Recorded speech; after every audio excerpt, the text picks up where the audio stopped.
Hello guys, good evening. Time check, it's already 1 o'clock in the morning na pala to. Hindi pa ako nakakatulog. Anyway, matutulog na ako kasi tomorrow is another day. Ay, hindi na pala tomorrow. Kasi mamaya-maya gigising tayo ng alas 6 ng umaga at papasok. At today, since it's already Thursday and today is the last day of this week, tapos kinabukasan Friday, pahinga na tayo ulit. Meron tayong 2 days off. So, see you tomorrow guys. Ay, hindi pala. See you mamaya after 5 hours kasi tutulog lang tayo ng ilang oras. Bye! Guys, good morning. So, nagising na ako. Late na pala ako nagising. Around 6:45 in the morning kasi nga masyado tayo maaga natulog. Almost 2 o'clock in morning na kanina. So, ito, rush time at nagmamadaling pumasok at ilang minuto na lang, late na. So, yun, nandito tayo, buti naman at may pambayad pa tayo or else lalakarin ng office ay malayo. Late talaga pag ganun. So, yeah, mamaya ulit. At para hindi malate, bye-bye muna for the meantime. Hello guys, good evening. So ayun, tapos na tayo sa ating trabaho. Hindi ko na nilagay ang daily na pinaggagawa ko. However, medyo tapos na at time to go home na. At today is Thursday na nga, time check. It's 4 o'clock in the afternoon. Ayan, alas 4 na. At ano na, tayo na ay mag-impake. Actually, naka-ready na nga ako eh. So ayan, naka-ready na tayo guys at mamaya lalayas na tayo, uuwi na at iniisip pa kung ano ang gagawin natin after nito pag nakauwi na ng bahay. But I'm pretty sure na mayroon akong mga pupuntahan at mga aayusing mga bagay-bagay. So hanggang dito na lang muna, mamaya continue natin kung ano man ang pwede natin magawang video. At pagtatagpi-tagpi na lang natin. So, yun muna ngayon. Bye-bye muna for the meantime. Bye! Guys, ayun pala, nakauwi na ako kanina. Tapos, nakatulog. At, ay nako, nakaidlip ako. Nagising ako almost 8 o'clock na. Oh, hindi, 8 o'clock na pala. So, ito, nasa daan ako ulit. At, hindi ko alam kung saan ako pupunta. Basta ang alam ko, hinatid ko lang yung 5 blanket sa laundry para ipalaban na lang kasi medyo mahirap maglaba for today's video at walang sampayan sa bahay. So ayun, dito lang muna at mag-iikot-ikot at hindi ko alam talaga kung saan ako pupunta. So yun, mamaya ulit.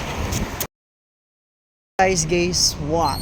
Nandito ako sa may Diring Road kasi nga tawag doon, bigla kasi akong sinabihan ng aking kaibigan na dito daw ay may sale sa may Regency. Ang problema, hanggang 9 o'clock lang sila. Nakapag-book na ako ng Uber at nandito na rin ako. So yun, hindi ko alam. Sana bukas pa sila. Kasi kung hindi, agay, sayang ang ating pamasahe. Ayun, sige na lang. Ginusto ko rin namang umalis.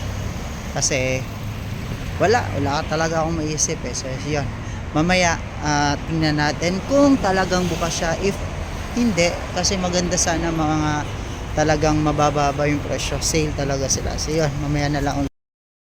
Yun guys, andito tayo. Yan ang Regency Hall.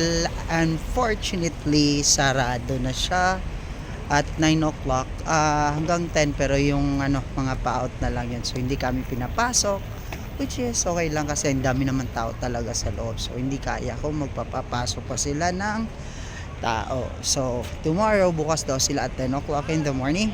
So most likely bibisita ako dito tomorrow and I will check kung ano ba pwede mabili dito. But yun nga, sayang. If I only knew, pumunta na ako dito kanina pa. So okay lang, at least nakagala naman din ako ng very very light. So yun, bye-bye muna. So yun, I'm back. Ayun nga, nakasakay na ako at andito na yung Uber, nakasakay na ako at ako'y papunta na ng Almira dahil doon lang din naman ang aking area. So ayun, ang dami kong ginawa, and I can say na somehow sayang ang pamasahe kasi wala naman akong nagawa actually. Gumala, pero at least hindi ako nag-spend ng any amount, only that yung pambayad ko ng Uber, doon lang talaga ako kahit pa paano nagbayad ako ng 20 plus in total.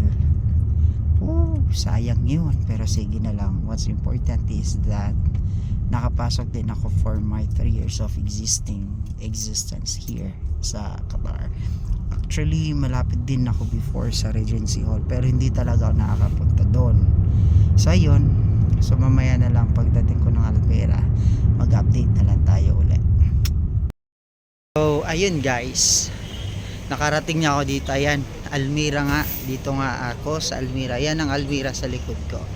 Kaso hindi naman ako pumasok dyan. But bale, dito lang ako bumaba sa may Ansar Gallery, katabi niyan Almira. So dito lang ako bumaba kasi mas mas convenient lang siya sa akin. Pwede naman akong bumaba mismo sa tapat ng bahay, pero most of the time mas gusto kong bumaba sa may Almira kasi nga mas convenient sa akin. At ayun, so yun, at dito lang muna at ako'y tatawid ng daanan. Mahirap na, babay mo.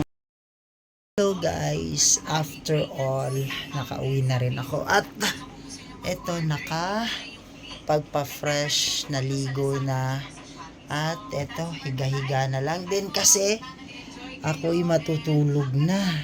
So ang dami kong ginawa, hindi ko man lang na videohan yung sa trabaho at saka kung ano-ano pa, pero meron lang pinagtagpi-tagping mga video clips. At look guys, ang ganda, mayroon pa akong pailaw-ilaw sa likod.